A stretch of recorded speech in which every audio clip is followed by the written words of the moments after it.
حیات الصحابہ ٹاپک انصار صحابہ کا دنیاوی لذتوں اور فانی سامان سے صبر کرنا اور اللہ اور اس کے رسول صلی اللہ علیہ وسلم سے راضی ہونا۔ حضرت عبداللہ بن رباح رضی اللہ عنہ فرماتے ہیں، رمضان کے مہینے میں کچھ وفد حضرت معاویہ رضی اللہ تعالیٰ عنہ کی خدمت میں آئے۔ ان وفدوں میں بھی تھا حضرت ابو ہریرہ رضی اللہ تعالیٰ عنہ بھی تھے۔ ہم لوگ ایک دوسرے کے لیے کھانا تیار کیا کرتے تھے۔ حضرت ابو ہریرہ رضی اللہ تعالیٰ عنہ نے ہماری بہت دعوتیں کی۔ ہاشمی روایت کرنے والے کہتے ہیں کہ حضرت ابو ہریرہ رضی اللہ تعالیٰ عنہ نے ہمیں اپنے قیام گاہوں پر بہت زیادہ بلایا۔ ایک بار میں نے اپنے دل میں کہا، کیا میں کھانا تیار کر کے ان سب کو اپنے قیام گاہ کی دعوت نہ دوں؟ تو میں نے کھانا تیار کرایا۔ عشاء میں حضرت ابو ہریرہ رضی اللہ تعالیٰ عنہ سے میری ملاقات ہوئی تو میں نے ان سے کہا، آج رات کھانے کی دعوت میرے یہاں ہے۔ انہوں نے کہا، کیا آج تم مجھ پر بازی لے گئے؟ میں نے کہا، جی ہاں۔ میں نے سب کو اپنے یہاں بلایا۔ وہ سب میرے یہاں آئے تو حضرت ابو ہریرہ رضی اللہ عنہ نے فرمایا، اے انصار کے لوگوں، کیا میں تمہیں تمہارا ہی قصہ نہ بتاؤں؟ پھر انہوں نے فتح مکہ کا قصہ ذکر کرتے ہوئے کہا، حضور صلی اللہ علیہ وسلم تشریف لائے اور آپ مکہ میں فاتحانہ داخل ہوئے۔ حضور صلی اللہ علیہ وسلم نے فوج کے ایک حصے پر حضرت زبیر رضی اللہ تعالیٰ عنہ کو اور دوسرے حصے پر حضرت خالد بن ولید رضی اللہ تعالیٰ عنہ کو امیر بنا کر بھیجا۔ نہتے مسلمانوں پر حضرت عبیدہ رضی اللہ تعالیٰ عنہ کو مقرر فرمایا۔ یہ گھاٹی کے بیچ والے حصے سے گئے اور حضور صلی اللہ علیہ وسلم اپنی فوج میں تھے۔ قریش نے الگ الگ قبیلوں کے آدمی اکٹھے کر رکھے تھے اور انہوں نے کہا، ہم ان کو آگے رکھیں گے۔ اگر ان کو کچھ غلبہ مل گیا تو ہم ان کے ساتھ ہوں گے، اگر وہ ہار گئے تو حضور صلی اللہ علیہ وسلم ہم سے جو مانگ کریں گے اسے پورا کر دیں گے۔ حضور نے نظر اٹھائی، میں آپ کو نظر آیا۔ آپ نے فرمایا، اے ابو ہریرہ۔ میں نے کہا، حاضر ہوں اے اللہ کے رسول صلی اللہ علیہ وسلم۔ آپ نے فرمایا، جاؤ میرے انصار والوں کو بلاؤ، لیکن ان کے ساتھ کوئی اور غیر انصاری نہ ہو۔ میں سب کو بلا لایا۔ وہ سب آ گئے، حضور صلی اللہ علیہ وسلم کے آس پاس جمع ہو گئے۔ حضور صلی اللہ علیہ وسلم نے فرمایا، کیا تم قریش کے الگ الگ قبیلوں کے ملے جلے اور ان کے تابعدار لوگ دیکھ رہے ہو؟ پھر آپ نے اپنا ایک ہاتھ دوسرے ہاتھ پر مار کر کہا، ان سب کو اچھی طرح سے کھیتی کی طرح کاٹ ڈالو اور صفا پہاڑی پر مجھ سے ملو۔ حضرت ابو ہریرہ رضی اللہ عنہ فرماتے ہیں، ہم چلے اور قریش کے ان الگ الگ قبیلے کے لوگوں کا یہ حال تھا کہ ہم میں سے ہر ایک آدمی ان لوگوں میں سے جتنے چاہے ان کو قتل کر لے۔ ان میں سے کوئی بھی ہماری طرف کوئی ہتھیار نہیں اٹھا سکتا تھا۔ حضرت ابو سفیان رضی اللہ عنہ نے کہا، اے اللہ کے رسول صلی اللہ علیہ وسلم، آج تو قریش کی جماعت فنا ہو جائے گی، آج کے بعد قریش باقی نہیں رہیں گے۔ آپ نے فرمایا، جو اپنا دروازہ بند کر لے گا اسے امن ہے، جو سفیان کے گھر میں داخل ہو جائے گا اسے امن ہے۔ تو لوگوں نے اپنے دروازے بند کر لیے۔ فتح مکہ کے بعد حضور صلی اللہ علیہ وسلم حجر اسود کے پاس تشریف لائے، اسے چوما، پھر بیت اللہ کا طواف کیا۔ آپ کے ہاتھ میں ایک کمان تھی جسے آپ نے کنارے سے پکڑ رکھا تھا۔ طواف کرتے ہوئے آپ کا گزر ایک بت کے پاس ہوا جو بیت اللہ کے پہلو میں رکھا ہوا تھا، جس کی مکہ کے کافر عبادت کیا کرتے تھے۔ آپ اس کی آنکھ میں کمان مارتے جاتے تھے، پھر فرمائے جاتے تھے، ترجمہ، حق آ گیا ہے، باطل مٹ گیا ہے، باطل ہے ہی مٹنے والی چیز۔ پھر آپ صفا پہاڑی پر تشریف لائے، اس جگہ پر چڑھے جہاں سے بیت اللہ نظر آنے لگا۔ پھر آپ ہاتھ اٹھا کر کچھ دیر تک ذکر و دعا میں لگے رہے۔ انصار اس وقت نیچے کھڑے ہوئے تھے۔ وہ سب دوسرے سے کہنے لگے، ان حضرت پر تو اپنی بستی کی محبت اور اپنے خاندان کی شفقت غالب آ گئی ہے، تبھی تو ان مکہ والوں کے ہزار تکلیف پہنچانے کے باوجود انہیں قتل نہیں کیا۔ شاید اب مدینہ چھوڑ کر یہ مکہ رہنے جائیں گے۔ اتنے میں آپ پر وحی اترنے لگی۔ آپ پر وحی خدائی پیغام کا اترنا ہم سے چھپا نہیں رہتا تھا۔ جب وحی اترنے لگتی تو ختم ہونے تک ہم میں سے کوئی آپ کی طرف نگاہ اٹھا کر نہیں دیکھ سکتا تھا۔ جب وحی کا اترنا ختم ہو جاتا تو آپ نے اپنا مبارک سر اٹھایا، فرمایا، اے انصار کے لوگوں، کیا تم نے یہ کہا کہ ان حضرت پر اپنی بستی کی محبت اور اپنے خاندان کی شفقت غالب ہو گئی ہے؟ انصار نے کہا، اے اللہ کے رسول صلی اللہ علیہ وسلم، ہم نے یہی کہا ہے۔ آپ نے فرمایا، پھر کیا نام رکھا جائے گا؟ بے شک میں اللہ کا بندہ اور اس کے رسول ہوں۔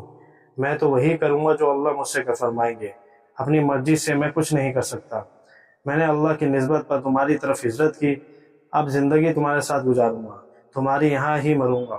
تو ایسا ہی ہوا۔ اس پر انصار خوشی سے روئے، آپ کی طرف لپکے اور کہنے لگے، اللہ کی قسم، ہم نے یہ بات صرف اس لیے کہی تھی تاکہ اللہ اور اس کے رسول صلی اللہ علیہ وسلم ہمارے ہی یہاں رہے، ہمیں چھوڑ کر کہیں نہ چلے جائے۔ ہم نے تو یہ بات صرف اللہ اور اس کے رسول صلی اللہ علیہ وسلم کی انتہائی محبت کی وجہ سے کہی تھی۔ حضور صلی اللہ علیہ وسلم نے فرمایا، اللہ اور اس کے رسول صلی اللہ علیہ وسلم تمہیں سچا سمجھتے ہیں اور تم لوگوں کا عذر قبول کرتے ہیں کہ تم نے بہت زیادہ محبت کی وجہ سے یہ کہا۔ حضرت انس رضی اللہ عنہ فرماتے ہیں کہ حنین کی لڑائی کے دن حوازن اور غطفان وغیرہ کافروں کے قبیلے اپنے جانور اور بچوں کو بھی ساتھ لے کر آئے تھے۔ یہ اس وقت کا چلن تھا کہ جو لوگ لڑائی کے میدان میں جمے رہنے نہ بھاگنے کا پکا ارادہ کر کے آتے، وہ اپنا سب کچھ ساتھ لے کر لڑائی کے میدان میں آتے، پھر مر جائیں گے لیکن واپس نہیں جائیں گے۔ حضور صلی اللہ علیہ وسلم کے ساتھ 10,000 مسلمان بھی تھے۔ مکہ کے وہ لوگ بھی تھے جن کو آپ نے معافی دے دی تھی، باوجود ان پر قابو پا لینے کے انہیں قتل نہیں کیا گیا، جنہیں تلقا یعنی آزاد کیے ہوئے لوگ کہا جاتا تھا۔ جب لڑائی شروع ہو گئی تو یہ سبھی لڑائی کا میدان چھوڑ کر بھاگ گئے۔ حضور صلی اللہ علیہ وسلم اکیلے رہ گئے۔ دشمن کی طرف بڑھتے ہوئے جہاں آپ تھے وہاں اس وقت آپ اکیلے رہ گئے۔ تو پھر آپ نے اس دن 2 آوازیں الگ الگ لگائی۔ پہلے اپنے داہنے طرف متوجہ ہو کر آواز دی، اے انصار کے لوگوں! تو انصار نے کہا، حاضر ہے اے اللہ کے رسول صلی اللہ علیہ وسلم، آپ خوش رہیں، ہم آپ کے ساتھ ہیں۔ پھر بائیں طرف توجہ ہو کر آپ نے آواز دی، اے انصار کے لوگوں! تو انصار کے لوگوں نے کہا، حاضر ہیں اللہ کے رسول صلی اللہ علیہ وسلم، آپ خوش رہیں، ہم آپ کے ساتھ ہیں۔ آپ سفید خچر پر سوار تھے۔ آپ نے اس سے نیچے اتر کر فرمایا، میں اللہ کا بندہ اور اس کا رسول ہوں۔ پھر مشرکوں کا ہار کا منہ دیکھنا پڑا۔ اس دن حضور صلی اللہ علیہ وسلم کو بہت زیادہ غنیمت کا مال ملا، جسے آپ نے مہاجرین اور تلقا یعنی نئے مسلم آزاد کیے ہوئے مکہ کے لوگوں میں بانٹ دیا۔ اس میں سے انصار کو کچھ نہ دیا۔ اس پر انصار کے لوگوں نے کہا، جب کوئی مشکل کا وقت آتا تو ہمیں بلایا جاتا ہے، جب غنیمت کا مال بانٹنے کا وقت آتا تو وہ دوسروں کو دے دیا جاتا ہے۔ کسی طرح یہ بات حضور صلی اللہ علیہ وسلم تک پہنچ گئی تو آپ نے ان کو ایک خیمے میں جمع فرما کر ان سے فرمایا، انصار کے لوگوں! کیا یہ بات ہے تو جو مجھ تک پہنچی ہے؟ سب خاموش رہے۔ پھر آپ نے فرمایا، انصار کے لوگوں! کیا تم اس بات پر راضی نہیں کہ لوگ تو دنیا کو لے کر جائیں اور تم اپنے گھروں کو اللہ کے رسول صلی اللہ علیہ وسلم کو لے کے جائیں؟ انصار نے کہا، ہاں ہم بالکل راضی ہیں۔ پھر آپ نے فرمایا، اگر لوگ ایک گھاٹی میں چلے اور انصار کسی اور گھاٹی میں چلے تو میں انصار والی گھاٹی میں چلوں گا۔ ہشام روایت کرنے والے کہتے ہیں کہ میں نے حضرت انس رضی اللہ عنہ سے کہا، اے ابو حمزہ، یہ حضرت انس کی کنیت ہے، کیا آپ اس موقع پر وہاں موجود تھے؟ انہوں نے کہا، میں وہاں سے کہاں غائب ہو سکتا تھا۔ حضرت ابو سعید خدری رضی اللہ عنہ فرماتے ہیں کہ جب حضور صلی اللہ علیہ وسلم کو حنین کی لڑائی میں غنیمت کا بہت سارا مال ملا، آپ نے غنیمت کا یہ سب مال قریش اور عرب کے نئے مسلموں میں دل رکھنے کے لیے بانٹ دیا۔ انصار کو اس میں سے کچھ نہ ملا تو انصار کو یہ بات محسوس ہوئی، یہاں تک کہ ان میں سے کچھ لوگوں کی زبان سے یہ نکل گیا کہ اللہ کی قسم، حضور صلی اللہ علیہ وسلم تو اپنی قوم سے جا ملے اور اب یہ وہیں مکہ میں ٹھہر جائیں گے، مدینہ واپس نہیں جائیں گے۔ تو حضرت سعد بن عبادہ رضی اللہ عنہ نے حضور صلی اللہ علیہ وسلم کی خدمت میں جا کر عرض کیا، اے اللہ کے رسول صلی اللہ علیہ وسلم، قبیلہ انصار اپنے جی میں آپ کے بارے میں کچھ پا رہے ہیں۔ آپ نے فرمایا، کیوں؟ انہوں نے کہا، وہ اس وجہ سے ناراض ہیں کہ آپ نے سارا غنیمت کا مال اپنی قوم میں اور باقی عرب لوگوں میں بانٹ دیا ہے اور انصار کو اس میں سے کچھ نہ ملا۔ آپ نے فرمایا، اے سعد، تمہارا اس بارے میں کیا خیال ہے؟ انہوں نے کہا، میں بھی اپنے قوم کا ایک آدمی ہوں، جو ان کا خیال ہے وہی میرا۔ آپ نے فرمایا، اپنی قوم کو میرے لیے اس احاطے میں جمع کر لو، جب میں جمع ہو جائیں تو مجھے خبر کر لینا۔ حضرت سعد نے باہر انصار سے اعلان کر دیا، سب کو ایک احاطے میں جمع کر لیا۔ کچھ مہاجرین آئے تو ان کو بھی اندر جانے کی اجازت دے دی، کچھ اور آئے تو حضرت سعد نے ان کو واپس کر دیا۔ جب سارے انصار وہاں جمع ہو گئے تو حضرت سعد نے حضور کی خدمت میں جا کر عرض کیا، اے اللہ کے رسول صلی اللہ علیہ وسلم، آپ نے مجھے جہاں جمع کرنے کا حکم دیا تھا، قبیلہ انصار وہاں جمع ہو چکے ہیں۔ تو حضور صلی اللہ علیہ وسلم وہاں تشریف لائے، ان میں بیان فرمانے کے لیے کھڑے ہو گئے۔ پہلے اللہ کی حمد و ثنا بیان کی، پھر فرمایا، اے انصار کے لوگوں! کیا یہ بات نہیں کہ جب تمہارے پاس گیا تھا تو تم سب گمراہ تھے، پھر اللہ نے تمہیں ہدایت دے دی، تم سب فقیر تھے، اللہ نے تمہیں غنی کر دیا، تم آپس میں ایک دوسرے کے دشمن تھے، اللہ نے تمہارے دلوں میں الفت پیدا کر دی۔ انصار نے کہا، جی ہاں، بالکل ایسا ہی ہے۔ پھر آپ نے فرمایا، اے انصار کے لوگوں، تم جواب کیوں نہیں دیتے ہو؟ انہوں نے عرض کیا، اللہ کے رسول صلی اللہ علیہ وسلم، ہم کیا کہیں اور کیا جواب دیں؟ سارا احسان تو اللہ اور اس کے رسول کا ہے۔ آپ نے فرمایا، اللہ کی قسم، اگر تم چاہو تو یہ کہہ سکتے ہو کہ اس کہنے میں تم سچے ہوگے اور سچے مانے جاؤ گے، یعنی اللہ اور رسول صلی اللہ علیہ وسلم بھی تمہیں سچے سمجھیں گے کہ آپ ہمارے پاس تشریف لائے تو آپ کو لوگوں نے اپنے یہاں سے نکالا ہوا تھا، ہم نے آپ کو ٹھکانہ دیا، آپ فقیر تھے، ہم نے آپ سے مالی ہمدردی اور ڈرے ہوئے تھے، ہم نے آپ کو امن دیا، آپ بے یار مددگار تھے، ہم نے آپ کی نصرت کی۔ اس پر انسان نے کہا یہ سارا احسان اللہ اور اس کے رسول صلی اللہ علیہ وسلم کا ہے۔ پھر آپ نے کہا تم گھاس پھوس کی طرح جلد ختم ہو جانے والی اس دنیا کی وجہ سے اپنے دلوں میں مجھ سے ناراض ہو گئے ہو۔ وہ تو میں نے غنیمت کا مال دے کر ان لوگوں کا دل رکھا ہے جو ابھی مسلمان ہوئے ہیں۔ میں نے تمہیں اسلام کی اس نعمت کے حوالے کیا ہے جو اللہ نے تمہاری قسمت میں لکھی کہ تم غنیمت کا مال نہ ملنے کے باوجود اسلام کی نعمت پر اللہ اور رسول صلی اللہ علیہ وسلم سے راضی رہو گے۔ اے انصار کے لوگوں، کیا تم اس بات پر راضی نہیں ہو کہ تمام لوگ تو بکریاں اور اونٹ لے کر اپنے گھروں کو جائیں، تم اللہ اور اللہ کے رسول صلی اللہ علیہ وسلم کو لے کر اپنے گھر جاؤ۔ قسم ہے اس ذات کی انصار دوسری گھاٹی میں چلیں تو میں انصار کی گھاٹی میں چلوں گا۔ اگر ہجرت کو فضیلت نہ ہوتی تو میں بھی انصار میں ایک آدمی ہوتا۔ اے اللہ، انصار پر، انصار کے بیٹوں پر، انصار کے بیٹوں پر رحم فرما۔ یہ سن کر تمام انصار رونے لگے، اتنا روئے کہ داڑیاں تر ہو گئیں۔ انہوں نے کہا ہم اللہ کے رب ہونے پر، اللہ کے رسول صلی اللہ علیہ وسلم کے مال بانٹنے پر راضی ہیں۔ تو آپ واپس اپنی قیام گاہ پر تشریف لے گئے، انصار صحابہ بھی۔ حضرت سعید بن یزید رضی اللہ عنہ فرماتے ہیں کہ حضور اقدس صلی اللہ علیہ وسلم نے حنین کی لڑائی میں حوازن کے مال غنیمت کو احسان کے طور پر قریش وغیرہ نئے مسلم لوگوں میں بانٹ دیا، تو اس پر انصار ناراض ہو گئے۔ جب حضور صلی اللہ علیہ وسلم نے یہ خبر سنی تو آپ ان کے خیموں میں ان کے پاس تشریف لے گئے۔ پھر آپ نے فرمایا یہاں جو بھی انصار میں سے ہے وہ حضور صلی اللہ علیہ وسلم کی قیام گاہ پر چلے جائے۔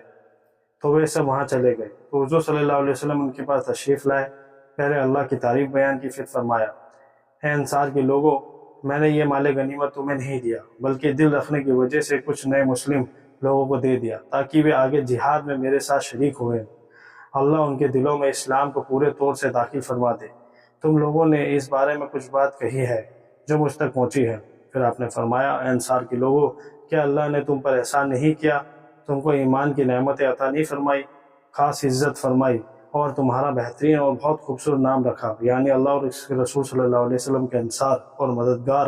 اگر ہجرت نہ ہوتی تو میں بھی انصار میں ایک آدمی ہوتا۔ اگر لوگ ایک گھاٹی میں چلے اور تم دوسری گھاٹی میں تو میں تمہاری گھاٹی میں چلوں گا۔ کیا تم لوگ اس بات پر راضی نہیں کہ لوگ بکریاں اور جانور اور اونٹ لے کر جائیں اور تم اللہ اور اس کے رسول صلی اللہ علیہ وسلم کو لے کر جاؤ؟ جب انصار نے حضور صلی اللہ علیہ وسلم کی یہ بات سنی تو انہوں نے کہا اس بات پر ہم بالکل راضی ہیں۔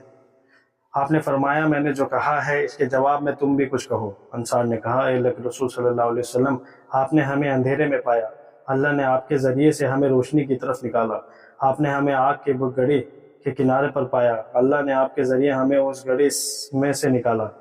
آپ نے ہمیں گمراہ پایا، اللہ نے آپ کے ذریعے سے ہمیں ہدایت دی۔ ہم اللہ کے رب ہونے اور اسلام کے دین ہونے پر اور محمد صلی اللہ علیہ وسلم کے نبی ہونے پر راضی ہیں۔ اے اللہ کے رسول صلی اللہ علیہ وسلم، ہم کھلے دل سے کہہ رہے ہیں کہ آپ جو چاہے کریں۔ آپ نے فرمایا اللہ کی قسم، اگر تم اس کے علاوہ کچھ اور جواب میں کہتے تو میں بھی کہتا کہ تم نے ٹھیک کہا۔ اگر تم یہ کہتے کہ کیا یہ بات نہیں کہ آپ ہمارے پاس تشریف لائے تو لوگوں نے آپ کو اپنے یہاں سے نکالا ہوا تھا، ہم نے آپ کو ٹھکانہ دیا، لوگوں نے آپ کو جھٹلایا رکھا تھا، ہم نے آپ کی تصدیق کی، آپ بے یار و مددگار تھے، ہم نے آپ کی مدد کی، آپ کی جس دعوت کو لوگوں نے ٹھکرا دیا تھا ہم نے اسے قبول کیا۔ اگر تم یہ باتیں جواب میں کہتے تو ٹھیک کہتے۔ انصار نے کہا نہیں، بلکہ اللہ اور اس کے رسول صلی اللہ علیہ وسلم کا احسان ہے اور اس کے رسول صلی اللہ علیہ وسلم کا ہم پر اور دوسروں پر فضل و احسان ہے۔ یہ سن کر انصار رو پڑے، بہت زیادہ روئے، ان کے ساتھ حضور صلی اللہ علیہ وسلم بھی رونے لگے۔ حضرت انس بن مالک رضی اللہ عنہ فرماتے ہیں جب اللہ نے اپنے رسول صلی اللہ علیہ وسلم کو حوازن کے مال غنیمت کے طور پر عطا فرمائے اور آپ کچھ لوگوں کو 100 اونٹ دینے لگے تو انصار کے کچھ لوگوں نے کہا اللہ کے رسول صلی اللہ علیہ وسلم کی مغفرت فرمائے کہ آپ قریش کو دے رہے ہیں، ہمیں چھوڑے جا رہے ہیں، حالانکہ حوازن کا خون ابھی بھی ہماری تلواروں سے ٹپک رہا ہے، جہاد میں جان تو ساری ہم نے لگائی، دے رہے ہیں دوسروں کو۔ کسی طرح سے یہ بات حضور صلی اللہ علیہ وسلم کو معلوم ہو گئی۔ آپ نے آدمی بھیج کر انصار کو چمڑے کے ایک خیمے میں جمع کیا۔ آپ نے دوسروں کو اور ان کے ساتھ نہ بیٹھنے دیا۔ جب سب جمع ہو جائیں تو آپ نے کھڑے ہو کر فرمایا، وہ کیا بات ہے جو مجھے تمہاری طرف سے پہنچی ہے؟ تو سمجھدار انصار نے کہا، اے اللہ کے رسول صلی اللہ علیہ وسلم، ہمارے بڑوں نے کچھ نہیں کہا، البتہ ہمارے کچھ نو عمر لوگوں نے کہا ہے کہ اللہ تعالیٰ رسول صلی اللہ علیہ وسلم کی مغفرت فرمائے کہ قریش کو دے رہے ہیں، ہمیں چھوڑے جا رہے ہیں، حالانکہ ان کا خون یعنی قریش کا خون ابھی بھی ہماری تلواروں سے ٹپک رہا ہے۔ آپ نے فرمایا، ابھی جو لوگ کفر سے اسلام میں لائے ہیں، میں نے ان کی غنیمت کا یہ مال دل رکھنے کے لیے دیا ہے۔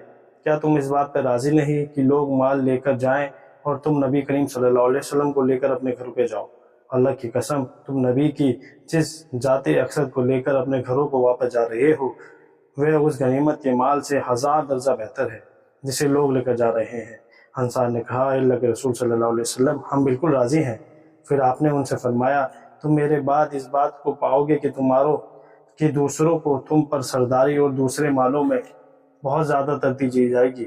تم اللہ اور اس کے رسول صلی اللہ علیہ وسلم سے ملنے تک یعنی موت تک کا صبر سے کام لینا، میں کوثر کے حوض پر تمہارے انتظار میں رہوں گا۔ حضرت انس رضی اللہ عنہ فرماتے ہیں، لیکن انصار صبر نہ کر سکے۔ امام احمد نے حضرت انس کی حدیث میں یہ مضمون بھی بیان کیا ہے کہ حضور صلی اللہ علیہ وسلم نے انصار سے فرمایا، تم میرے لیے اندر کا کپڑا ہو، باقی لوگ باہر کا۔ کیا تم اس بات پر راضی نہیں ہو کہ لوگ تو بکریاں اور اونٹ لے کر جائیں اور تم اپنے رسول صلی اللہ علیہ وسلم کو اپنے علاقے میں لے کر جاؤ؟ انصار نے کہا، ہم بالکل راضی ہیں۔ آپ نے فرمایا، انصار تو میرے لیے میدے کی طرح ہے اور خاص کپڑوں کے صندوق کی طرح سے ہیں، یعنی میرا ان سے خاص تعلق ہے۔ اگر لوگ ایک گھاٹی میں چلے اور انصار دوسری گھاٹی میں چلے تو میں انصار کی گھاٹی میں چلوں گا۔ اگر ہجرت نہ ہوتی تو میں بھی انصار میں ایک آدمی ہوتا۔